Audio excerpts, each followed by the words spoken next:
90-Day Fiance Happily Ever After Recap, Not Off the Hook.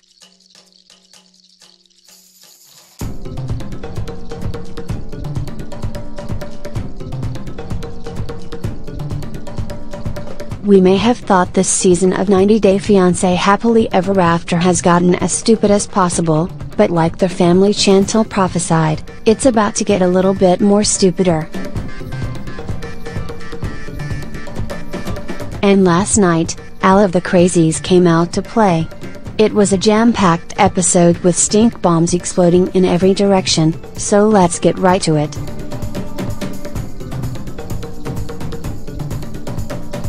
Annie and David.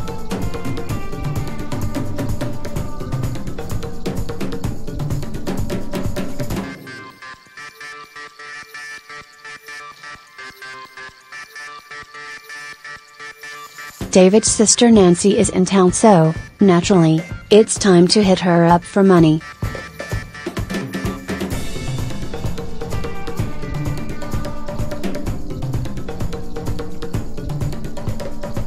At least that's what the agenda is in David's world.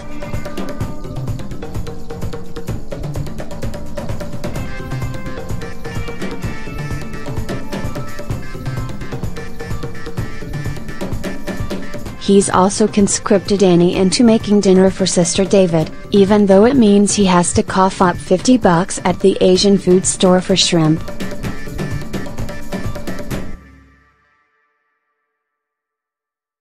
Thank goodness he still has Chris's credit card in that billfold, because this fine establishment does not trade in water buffalo.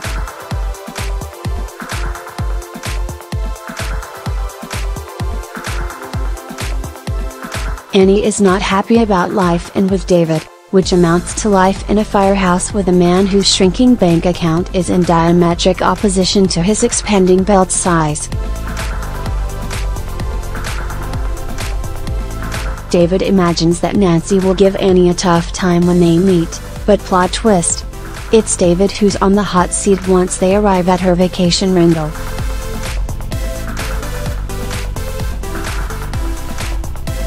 Nancy hasn't seen David for 4.5 years, having thought her brother would come back from Thailand well before he was able to snag a young wife and move her, much like a serial killer, to a second location.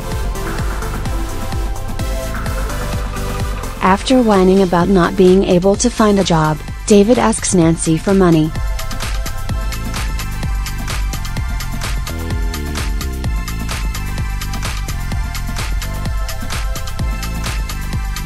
It's not that easy, complains David.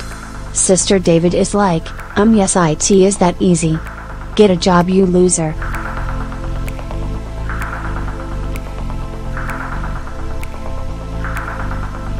I came all the way down here for you to ask me for money? ? She scoffs.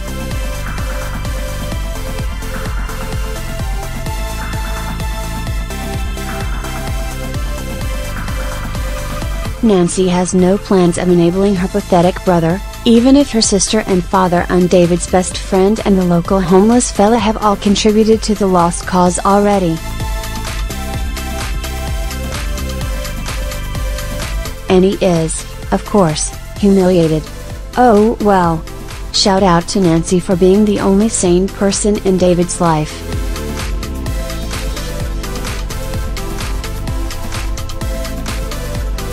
Because the first family meeting went so well, David takes Nancy and Annie out to dinner with Ashley.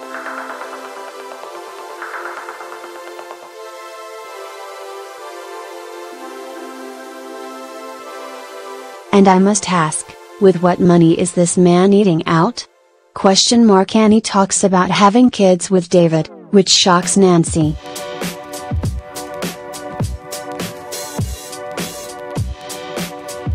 But Annie is holding out hope that David, who cannot afford a bag of shrimp, will come up with the $7,000 required to reverse a vasectomy.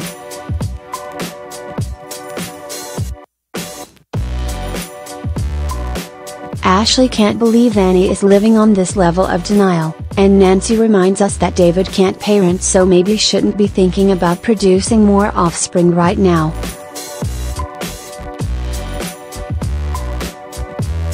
Annie is pissed off and feeling attacked. "Why I have to explain my life with you?" she barks before standing up and leaving the table in a huff.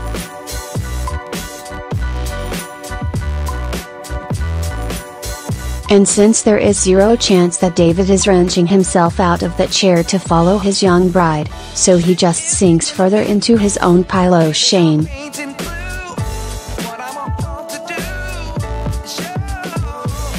Instead, Ashley goes out to talk to her. In the parking lot, Ashley listens to Annie's concerns but reiterates that there's a lot of family resentment with David and they don't trust his choices. "We're not trying to make you feel unwelcome," offers Ashley. As Nancy gloriously berates David inside, Ashley and Annie come back in to join them.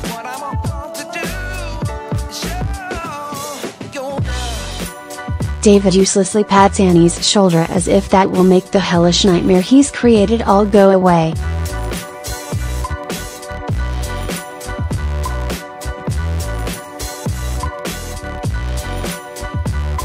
Before Nancy heads back to Pa, David and Danny head over to say goodbye.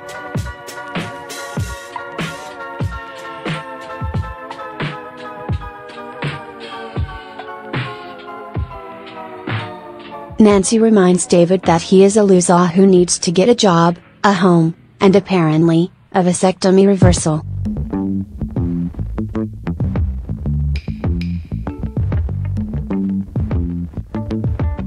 After David takes his, well-deserved, verbal beating, he makes excuses and empty promises that Nancy doesn't believe.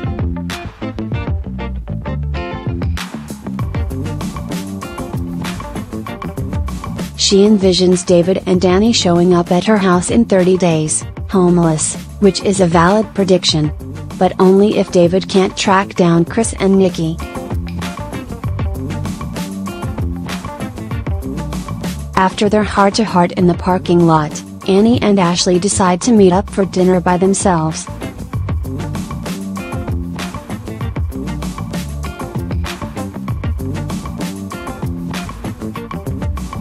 This time will not be such a hallmark moment, though, because it's time for Ashley to put Annie on blast.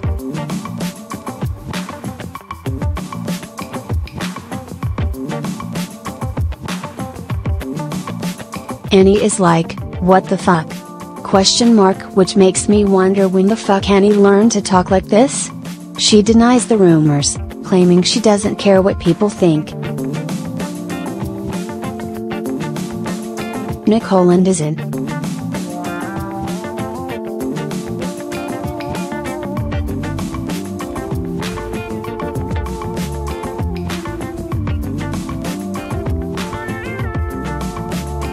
Since Azan fessed up about the prank he pulled with the Sex at Times voicemail, Nicole has been trying to rebuild trust and to stay awake for 2 consecutive hours per day. Therefore, now seems like the perfect time to talk about why Azan's K-1 visa got denied. At dinner, Azan hems and haws a while before finally confessing that the visa interviewer had a lot of questions about his ex-girlfriend, who he visited in Belarus before catfishing dating Nicole. Nicole cannot pronounce Belarus, let alone figure out why isn't traveling there to see another girlfriend right before getting her on the hook is a problem.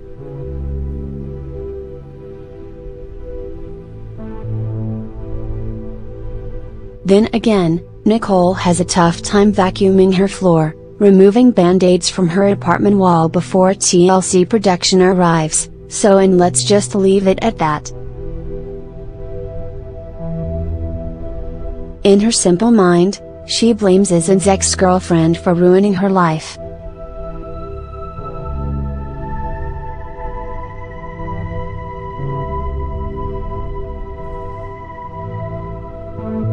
Okay.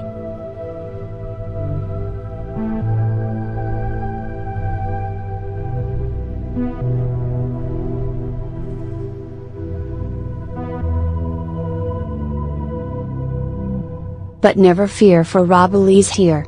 Before her arrival, Azan takes Nicole and May back to Casablanca to stay with his family.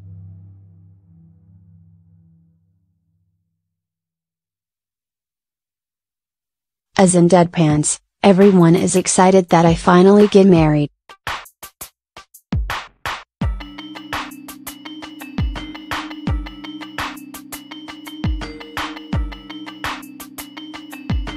Is great."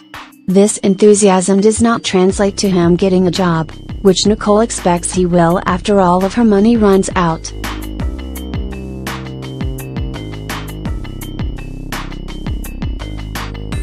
And if Nicole believes that, I have a multi-level marketing scheme I'd like her to join and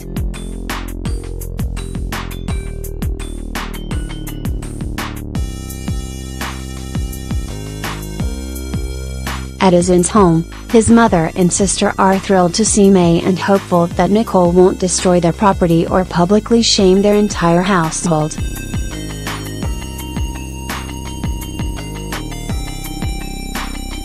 Nicole is excited for the wedding night, which she reminds Azan repeatedly.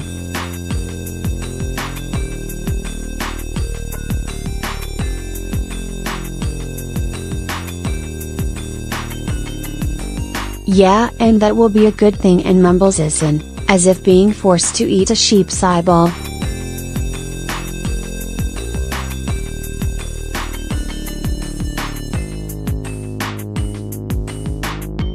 The happy couple only has a few weeks to plan everything, which Azan's mom is willing to help with, but Nicole just dumbly responds that "Oh, like we have a lot to do, right?"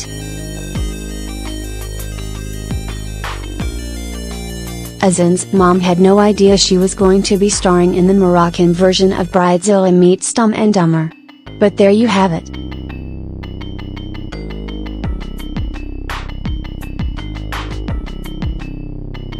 Days later, it's time for Azan to come face to face with the only person who has his number, Robbie.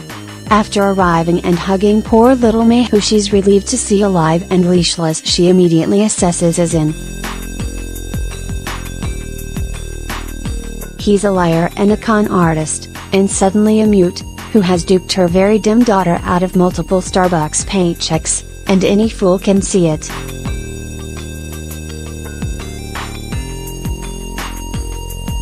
Does he love Nicole? Nope. Does he even try to pretend he does? That would be an uppity nope.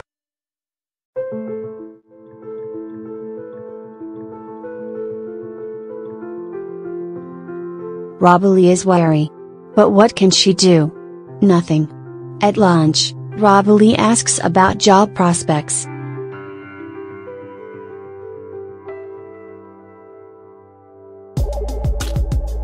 Molly and Louis.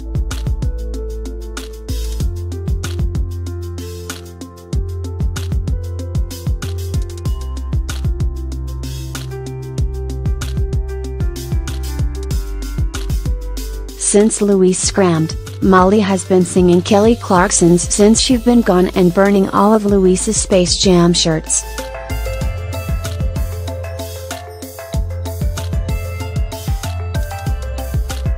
She calls Olivia, who's been gone for a month, to tell her that Louis is finally gone.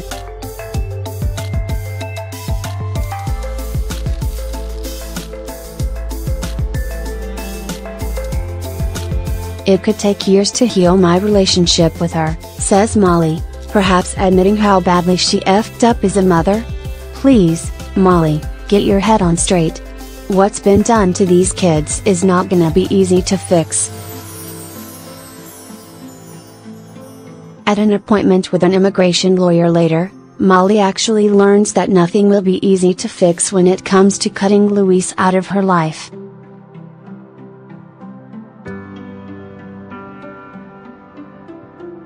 Sure, she can divorce him, but she's still on the hook for 10 years to support him if he ever needs government assistance or gets into trouble.